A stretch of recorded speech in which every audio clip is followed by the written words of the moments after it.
North Face is not gonna like this video.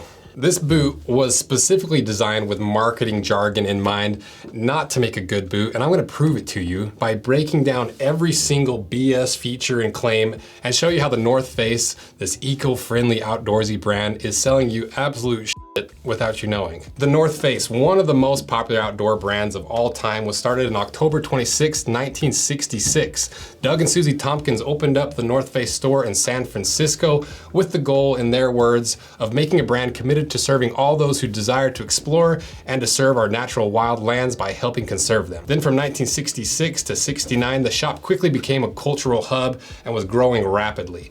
Then in 69 as well, the Tompkins sold the North Face stores for $50,000 to Kenneth Hap Klopp, and the North Face relocated from San Francisco to Berkeley. Then in 71, the iconic half-dome logo was designed by David Alcorn. Then by 75, the North Face's popularity was growing and created a revolutionary tent that really put them on the map, the geodesic dome tent. Then through the 80s and 90s, their popularity continued to boom while still having that strong conviction to make a difference in the world. But then in 2000, the North Face was acquired by VF Corporation, a giant conglomerate, for $25.4 million. Then starting around the 2010s, the North Face had really focused and doubled down on promoting their eco-friendly initiatives to reduce the impact of their products on the world, and soon became the center point of the entire brand. And now in 2024, the North Face is still one of the largest and most well-known outdoor brands whose gear has been to the highest mountains in the world, the deepest caves, and the harshest environments. But is this another example of a well-intentioned business that got gobbled up by a corporate overlord that used the goodwill gained over decades of innovation and eco-friendly initiatives just to pull the wool over people's eyes to sell a bad product to good people? We're gonna find out by reviewing this boot. So what is this boot? Well, the brand is the North Face. The style is the Vective Fastpack Insulated Futurelight boots. They weigh 1 pound, 1.6 ounces. They retail for $195. They're made in Vietnam. And the way that the North Face positions this boot is durable, insulated, and feature-rich. The men's Vective Fastpack Insulated Futurelight boots feature our breathable, waterproof Futurelight and propulsive Vective technologies. Designed to take on almost any cold weather activity, these rugged boots will help keep adventures going all year long. There was like 3 other words in there that weren't marketing jargon. If you want a pair of these, check them out via link in my description. Probably not. These are the Bear Slayer boots. This is a collaboration that drops on May 23rd that we're doing with JK Boots. But we've been designing this boot for over a year in-house because my favorite kind of boots in the entire world are the Pacific Northwest boots, but they have some severe flaws with them because they are the heaviest duty, hardest working boots in the entire world, in my opinion. But there are the downsides to them. So there's 3 big things that we try to fix. One of those is the lacing system, because the problem with these boots, there's so much leather over your instep that as you're breaking them in, as you're wearing them, even when they're broken in 15 miles deep on a hike, it can be a lot of pressure over your instep. If you want to alleviate that, you have to unlace them and fix them with some different lacing patterns. What I thought, we designed and invented a lacing system, but now figured out that the Germans did it in the 80s, but we call it box lacing, where let's say you're on the trail, 15 miles deep, you're starting to get a lot of pain over the instep, instead of untying and relacing, all you do is take your laces off the speed hooks down to that first eyelet. Then below that, you've got a speed hook. You undo those 2 little laces there, cinch that thing back up, and then just speed hook it back up. And since that top is not an eyelet and it's a speed hook now, you get all the flex without the retie, without the relace. That's our box lacing system. And that's if the little flex teeth are not doing the job for you, because we've also tried to fix it with those little flex teeth too. They drop on May 23rd, only 500 available. Get signed up for the limited edition email list. You get early access, sizing information, all the specs, but everything you need to know before you buy. So check it out below. Bear Slayers, they're so cool. So let's start looking at the details of this, starting with the upper. So what are the claims that they're making? Well, on their site, we're gonna go through their product listing and go through every single one of them, see what's what. First thing is, their upper is a leather upper. Well, half of the boot is leather, the rest is fake leather. And that's something that most people would never notice unless you literally do what we do, dissect it and put a flame to it. And we did, and every single panel except for this panel here is fake leather. And we know that because it just melted and fizzled. Leather does not do that. So what's wrong with fake leather? Well, it's less durable, less biodegradable, and arguably worse for the environment. But is the half of the boot that is leather at least decent quality leather? Not really. It's 1.5 millimeters thick, which is basically just sneaker leather thickness. It is a nubuck leather, so it has some of the grain in it, but a lot of times they use nubuck leather because they use the cheap hides that have all the scars on them. They put them through a sander to give it that furry nap to it and hide all the flaws, which removes a lot of the grain, making it an inferior leather. And to test to see how strong this leather actually is, we put it on the puncture test, and how did it perform? Not great. It took 54 pounds to puncture through, which is in the bottom quarter of all the leather we've tested. But you honestly do have to give it to the North Face, because they say, at the North Face, we purchase 100% of our leather from Leather Working Group certified tanneries. So that's cool, except for the fact that the majority of this boot is fake leather. And to me, that's like saying, oh yeah, I recycle all the cardboard. I do good things for the environment.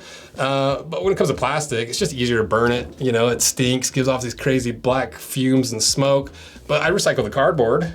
That's kind of how it feels to me. But is there any other claims that the North Face makes about the leather? Yes, they say upper, leather upper. Once again, twice in a row. But with only half the boot being leather, but twice on the listing, half and half, maybe full leather, according to my math. I'm just kidding, it's just a description mistake, it happens all the time. But what about the other claims and features on their description about the upper? Well, they say D-ring for gator compatibility. And you got me there, North Face. There is definitely a D-ring on here, but what metal is this made from? Well, you'd assume steel or some sort of strong metal, right? Well, I have a magnet somewhere, and take this magnet and we'll just put it on here. You'd assume it's steel if it's gonna be a structural thing.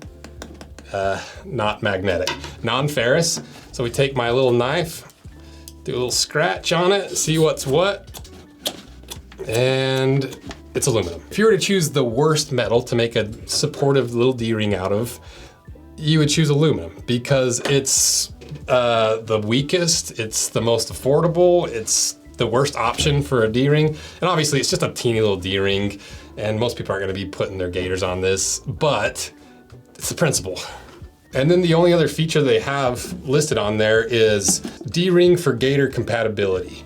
Again, as for other features, snowshoe knob on rear heel for strap support. And it is a knob, and it might be a little bit of a stretch to critique this, but it's not even a solid knob, it's hollow. So if you chip this or break this or split it, it becomes completely useless. The obvious and easy choice, it would be just to make it out of a solid piece of rubber without the voids in it, but every penny counts. You gotta increase those margins, baby. I'm not even gonna go over the choice of fabric that is, it just absorbs all the water like a sponge, and all the mud and anything you get in it just gets stuck in it. It's almost like a jacket lining material.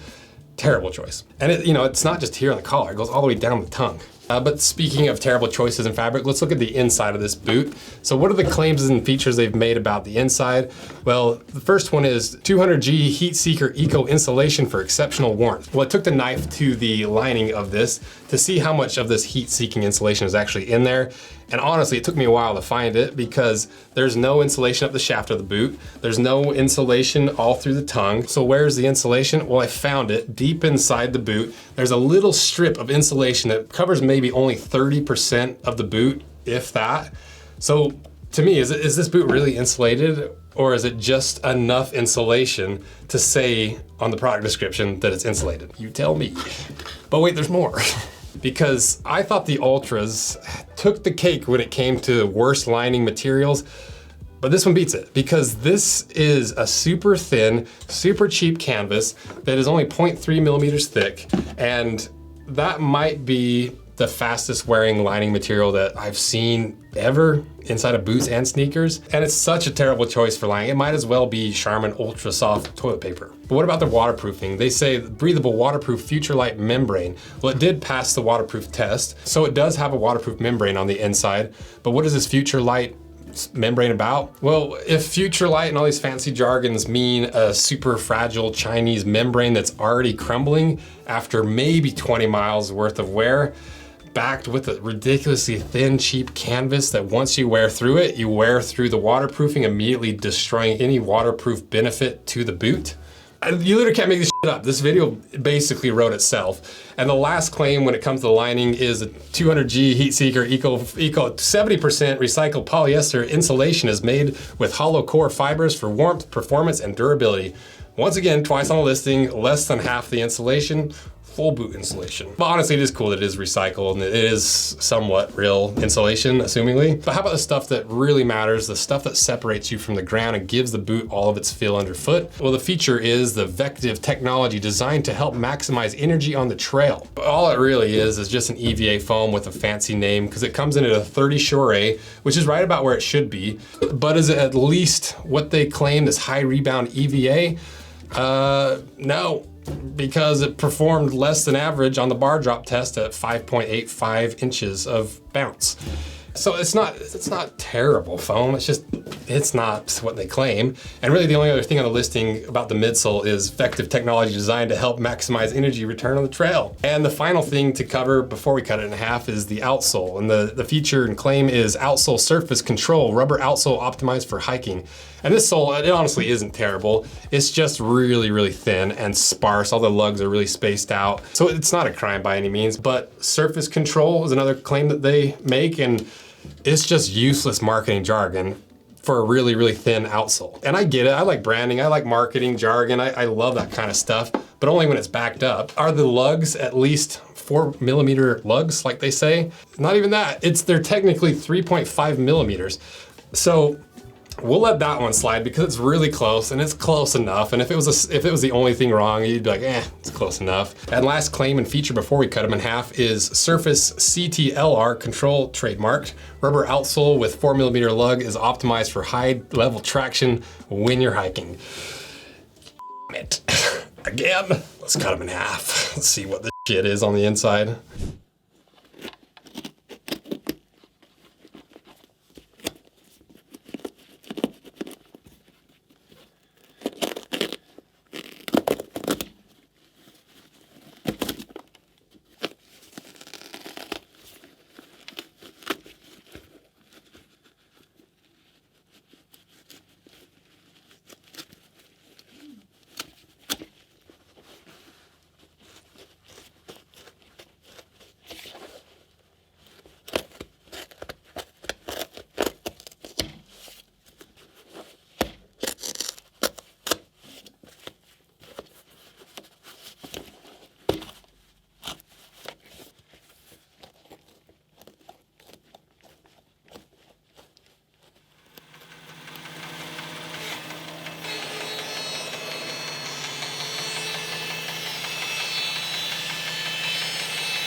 All right, we got it cut in half, and if you're not subscribed, consider doing it, because that's the only way that we are able to afford to show you what you're spending your hard-earned money on, and maybe some products that you might want to avoid. So let's see what's inside.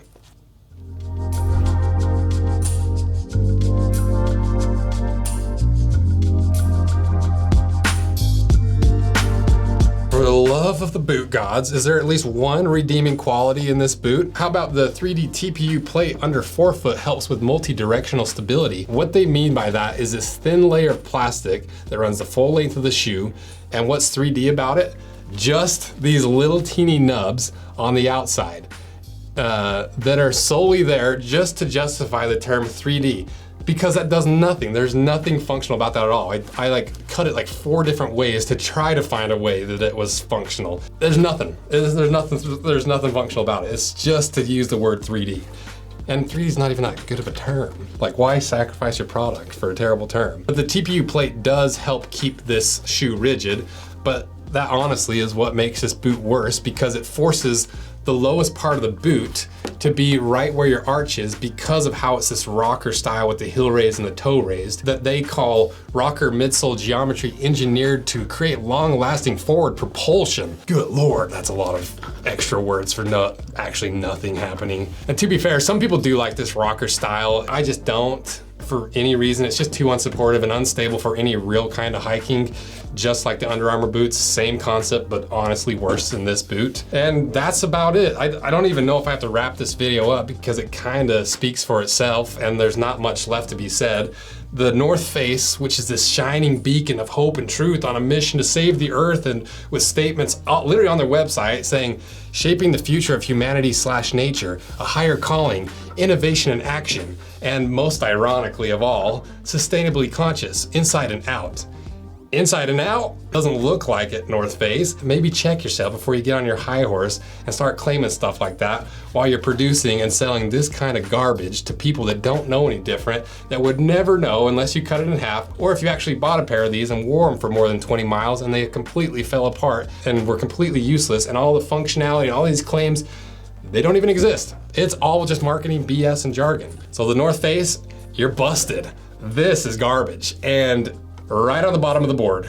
And that's pretty much it. See ya.